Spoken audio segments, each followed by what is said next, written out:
శ్రీ లక్ష్మీ గణపతి చేనేత హస్తకళా మేళా ప్రదర్శన మరియు అమ్మకాలు. స్థలం శివశక్తి కళ్యాణ మండపం, తిరుపతి. ఆంధ్రప్రదేశ్ అభివృద్ధి ధ్యేయంగా ఎన్డీఏ కేంద్ర ప్రభుత్వం ఏపీకి బడ్జెట్ నిధులను కేటాయించడం హర్షణీయమని Telugu Desam party Tirupati parliament incharge Narasimha Yadav కొనియాడారు. తిరుపతి ప్రెస్ క్లబ్లో మంగళవారం మీడియా ముందు టీడీపీ నాయకులు చేజర్ల మనోహర్ ఆచారి తదితరులతో కలిసి నరసింహ యాదవ్ మాట్లాడుతూ బీజేపీ పాలిక కేంద్ర ప్రభుత్వం ఏపీని దేశంలోనే అగ్రస్థానంలో చూడడం అభినందనీయమన్నారు. భారత్లోని అర్బన్ డెవలప్మెంట్ అథారిటీపై దృష్టి కేంద్రీకరిస్తున్నారన్నారు.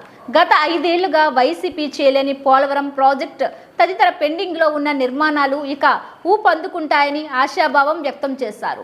వైసీపీ అవినీతి ఫైల్స్ను మదనపల్లిలో రాత్రికి రాత్రి కాల్చారని, అదేవిధంగా అమరావతి కరకట్ట ప్రాంతంలో అవినీతి చిట్టాల ఫైల్స్ కాల్చుతుండగా రైతులు కనిపెట్టారని తెలియజేశారు. ఆంధ్రప్రదేశ్కు పూర్వ వైభవాన్ని తీసుకొస్తున్న కూటమి ప్రధాన నేతలు సీఎం చంద్రబాబుకు, ఉప సీఎం పవన్ కళ్యాణ్కు, మంత్రి లోకేష్ తదితరులకు ప్రత్యేక ధన్యవాదాలు తెలియజేశారు. ఏనాడు కూడా రాష్ట్ర అభివృద్ధి కోసం కానీ, రాష్ట్రంలో ఉన్న ప్రజల కోసం కానీ ఏనాడు కూడా కేంద్రం నుంచి బడ్జెట్ లో శాంక్షన్ ఇప్పించిన దాఖలాలు లేవు పెద్దగా. కానీ ఈరోజు అనుభవ గతంలో విభజన రాష్ట్రానికి 5 సంవత్సరాలు ముఖ్యమంత్రిగా ఉండి, అంతకుముందు ఉమ్మడి ఆంధ్రప్రదేశ్ 9 సంవత్సరాలు ముఖ్యమంత్రిగా, 9 సంవత్సరాలు ప్రతిపక్ష నేతగా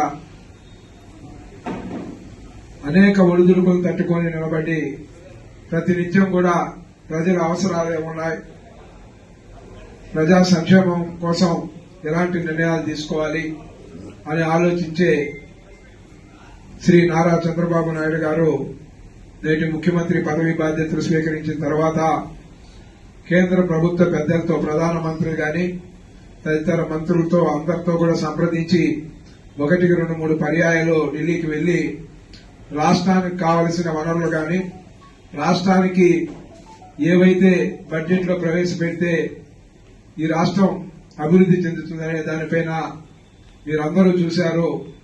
కేంద్ర పెద్దలను ఒప్పించి మెప్పించి ఈరోజు ఆయన యొక్క మార్కు ఈ యొక్క బడ్జెట్ లో స్పష్టంగా కూడా కనపడింది.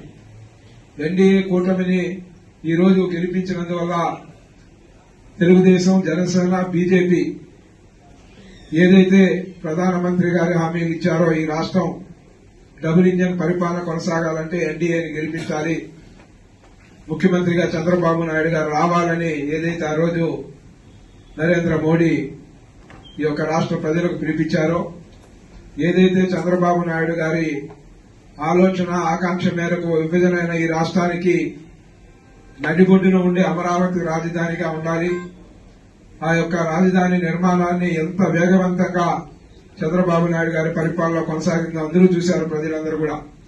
జగన్మోహన్ రెడ్డి వచ్చిన తర్వాత 3 రాజధానుల పేరుతో ఏ విధంగా ఈ యొక్క రాష్ట్రాన్ని, రాష్ట్ర రాజధానినే లేకుండా 5 సంవత్సరాలు చేశాడో మనం చూశాం. కానీ ఈరోజు బడ్జెట్ లో 15,000 కోట్ల రూపాయలు ఈరోజు బడ్జెట్ కేటాయింపులో నిర్మలా సీతారామన్ గారు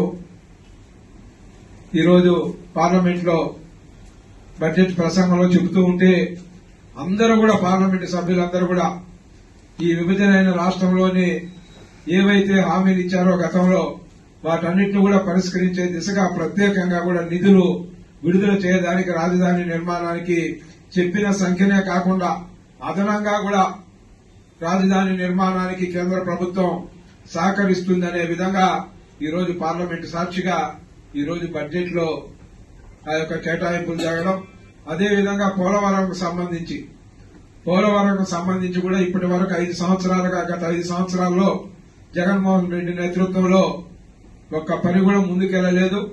పోలవరం ప్రాజెక్టును కూడా ఏ విధంగా అణిచివేశారో మనం చూశాం. ఈరోజు కేంద్ర ప్రభుత్వం బడ్జెట్ లో దానికి సంబంధించి పూర్తి స్థాయిలో కూడా కేంద్ర ప్రభుత్వం అండగా ఉంటుంది. పోలవరం ప్రాజెక్టు త్వరగా కంప్లీట్ కావడానికి పూర్తి స్థాయిలో కూడా కేంద్ర ప్రభుత్వం సహకరిస్తుందని కేంద్ర మంత్రి నిర్మలా సీతారామన్ గారు చెప్పడమే కాకుండా ఏదైతే ఈ ఆంధ్రప్రదేశ్ లో వెనుకబడిన ప్రాంతాలు ఏవైతే ఉన్నాయో ఉత్తరాంధ్ర కావచ్చు, రాయలసీమ కావచ్చు, ప్రకాశం జిల్లా కావచ్చు, ఇవన్నిటికి కూడా ప్రత్యేకంగా కూడా వెనుకబాటుతనంతో ఉన్న ఈ ప్రాంతాల అభివృద్ధికి ప్రత్యేకంగా నిధులు కేటాయించి సమగ్రంగా అభివృద్ధికి కేంద్ర ప్రభుత్వం సహకరిస్తుంది.